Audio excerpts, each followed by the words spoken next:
আসসালামু আলাইকুম দর্শক, চলে এলাম আজকে আবার নতুন একটা রেসিপি নিয়ে। আজকে তৈরি করব ড্রাগনের পুডিং। যেহেতু এখন ড্রাগনের সময় আর বাজারে কিন্তু প্রচুর পরিমাণে ড্রাগন উঠেছে। গত বছরের থেকে কিন্তু এই বছর দামটাও অনেক কম।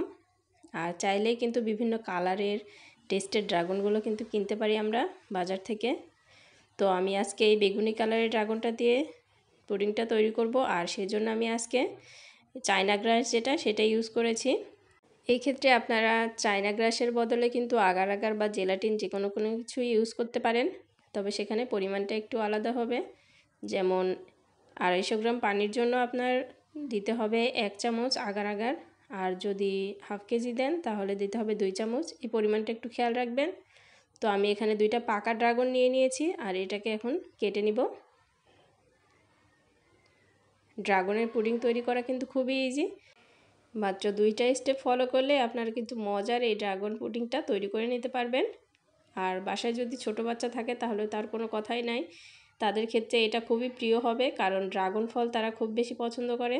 আমাদের বাসায় যে পিচ্চিগুলো আছে তাদের মধ্যে এই ফলটা নিয়ে অনেক বেশি কৌতূহল দেখা যায়, কারণ এটা অনেক বেশি কালারফুল হয়, তো বাচ্চারা অনেক পছন্দ করে। এবার আমাদের গাছেও ড্রাগন ফল এসেছে। আমার গাছ সেটাতে বেগুনি কালার ড্রাগনটাই হয়। তো এখনও সেটা পাকে নাই, তো বাজার থেকে কিনে নিয়ে এসে আজকে পুডিংটা তৈরি করছি। প্রথমে আমি এরকম কিউব কিউব করে কেটে নিচ্ছি। আপনারা চাইলে আলাদা সাইজ করে কেটে নিতে পারেন, তবে আমার কাছে এটাই মনে হলো বেস্ট, তো আমি এরকম করে কেটে নিয়েছি। এখানে আমি একটা ড্রাগন কেটে নিব, কারণ একটা দিয়ে আমার অনেকগুলো পুডিং হয়ে যাবে। আর এটাকে আমি এখন সাইড করে রেখে দিলাম।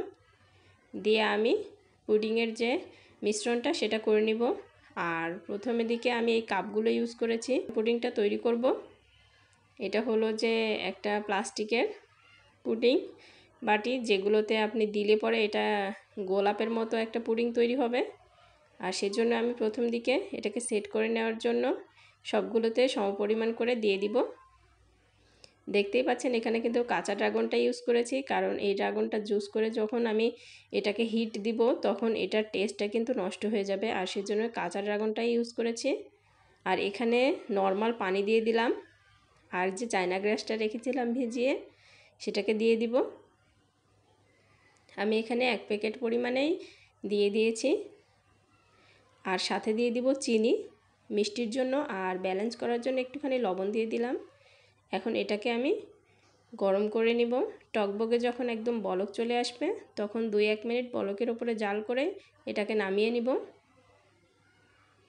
খুবই ইজি প্রসেসিং। দেখতেই পাচ্ছেন পানিটাতে কোনো কালার ইউজ করি নাই আমি, তবে যখন আমি ড্রাগনের মধ্যে দিব তখন কিন্তু এটার কালারটা অটোমেটিক্যালি চলে আসবে, আর সেজন্য আমি এখানে অন্য কিছু ইউজ করি নাই। আমি এখানে একটা ছাঁকনি ব্যবহার করেছি মিশ্রণটাকে দেওয়ার জন্য। প্রত্যেকটা আমার পুডিং তৈরি করা কিন্তু খুবই ইজি। যাদের বাচ্চারা ফল খেতে চায় না বা যে ফলগুলো খেতে চায় না সেগুলো কিন্তু একটু কালারফুল পুডিং তৈরি করে দিলেই কিন্তু তারা খেয়ে ফেলে। তো আপনারা কিন্তু চাইলে বাচ্চাদের এরকম করে ড্রাগন ফল খাওয়াতে পারেন। এটা জমতে খুব বেশি সময় লাগবে না, আধা ঘন্টার মধ্যে জমে যাবে, মানে ঠান্ডা হয়ে গেলে এটা জমে যায়। আপনারা চাইলে নর্মাল ফ্রিজে ঠান্ডা হওয়ার পরে এটা পরিবেশন করতে পারেন, দেখবেন যে অনেক মজার লাগবে খেতে। প্রত্যেকটা পুডিং কিন্তু জমে গেছে।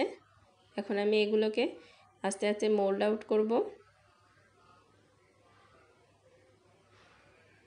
এই যে দেখুন গোলাপের মতো কিন্তু ড্রাগন পুডিং তৈরি হয়ে গেছে। দেখতে কিন্তু ক্যামেরাতে অত ভালো বোঝা যাচ্ছে না, কিন্তু বাস্তবে দেখতে অনেক বেশি সুন্দর ছিল এই পুডিংগুলো, আর সুন্দর এসেছে। আর বাকি যে পুডিংটা বেঁচেছিল পুডিং হয়েছে আমার, সেগুলো মাশাআল্লাহ খুব ভালোভাবে জমেছে আর দেখতেও খুব ভালো লাগছিল।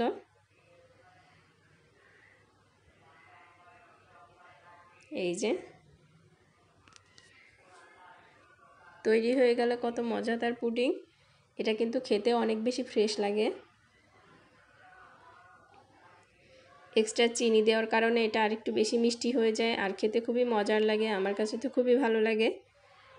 যদি ভিডিওটা ভালো লাগে তাহলে অবশ্যই লাইক কমেন্টস করে জানাবেন আর চ্যানেলটাকে সাবস্ক্রাইব করে দিবেন। আজকে এই পর্যন্তই, ভালো থাকবেন। আল্লাহ হাফেজ।